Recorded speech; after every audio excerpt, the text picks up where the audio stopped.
Who is she? The strange girl, a little older than Princess Taiping, is wearing a plain gray tunic, her back ramrod straight, like she knows Taiping is watching her.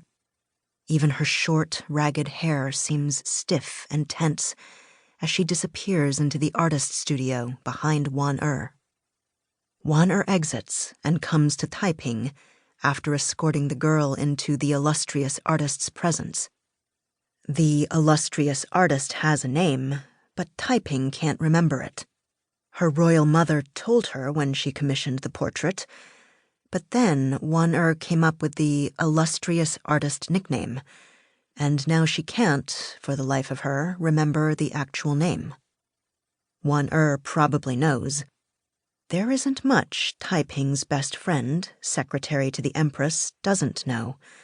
For instance, she knew that Empress Wu had bestowed a priceless gift, a gift only the most exalted in the empire could hope to receive, and one that even Taiping's older brothers have not received, on Taiping, her only daughter.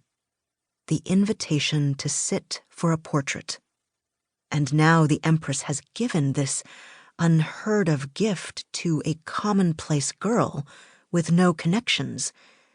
What reason could there be for so great an honor? The only possible explanation is that this girl must be an artist of some kind. Her mother loves supporting female artists. Too bad I don't have an artistic bone in my body. Princess Taiping, Wan-er says slyly, you're early for your sitting. 2 hours early. Taiping rolls her eyes because, of course, Wan-er knew nothing would keep her away.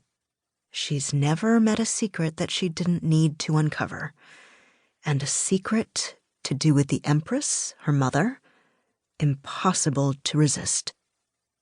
Who is she? Taiping demands. Wan-er narrows her eyes. Believe it or not, I don't know. Then find out. I don't know if that's possible. Taiping snorts in a decidedly unprincess-like way. That's hard to believe. You can do anything. 3 years ago, Wan-er was a palace slave. She should have been raised to be a lady, but both she and her mother had been condemned to slavery for her grandfather's treason against the empire. But then Taiping's mother discovered one of Wan-er's poems and was so impressed that she decided to test Wan-er further. The Empress asked her to write an essay on the spot, and she performed so beautifully that the Empress named Wan-er as her personal secretary. She was only 13 at the time, the same age Taiping was. Wan-er laughs. Anything but pry a secret from your mother. Well, if anyone could, it would be you. My mother thinks the world of you. You'd think Taiping would be jealous. Actually, when Wan-er was first promoted to royal secretary, she was jealous. Taiping's essay writing is competent, but not gifted. And her poetry? The less said about that, the better. But Wan-er is so luminous and spirited that no one can resist her charm. And her elevation in station 3 years ago meant that finally there was a girl in the palace with a high enough status to be a companion to a princess. Since then they have been inseparable. Except now they are to be separated. Wan-er steps closer to her. Forget the new girl, she's not important. I'd rather focus on getting you out of this marriage. Taiping's heart goes cold. The Empress wants to make a political alliance by marrying Taiping to her cousin, and no amount of tears or tantrums will change her mother's mind. Officially, it's father who arranged for the engagement, but everyone knows who the real power behind the throne is. These days, her father, Emperor Gaozong, doesn't even physically sit on the throne anymore. He just lies in bed and lets mother make the decisions, like this one, to marry Taiping off to her cousin.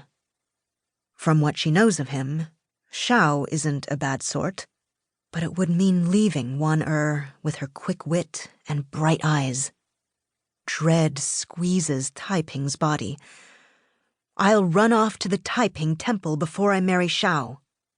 A few years ago, her mother named a Taoist temple after Taiping and made her the abbess, just to have an excuse for refusing an offer of marriage.